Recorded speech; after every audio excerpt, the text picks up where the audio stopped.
Участники специальной военной операции, члены их семей могут однократно получить компенсацию стоимости путевки и проезда в санаторий, подведомственный Республиканскому министерству здравоохранения. Напомним, что именно эту инициативу от подопечных регионального филиала фонда «Защитники Отечества» поддержал глава Коми Владимир Уйба. Постановление правительства республики действует в регионе с июля этого года.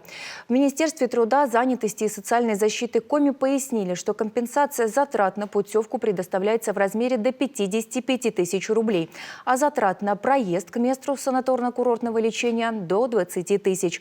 Расходы возмещаются на оздоровление в санаториях республики: Колос в Кировской области, Северное Сияние в городе Саки в Крыму и Серегово в Коми. Воспользоваться такой поддержкой могут сами бойцы, а также один из членов семьи участников спецоперации. На сегодня сертификаты получили уже 53 подопечных филиала фонда. Из них 18 человек прошли полноценный курс оздоровления.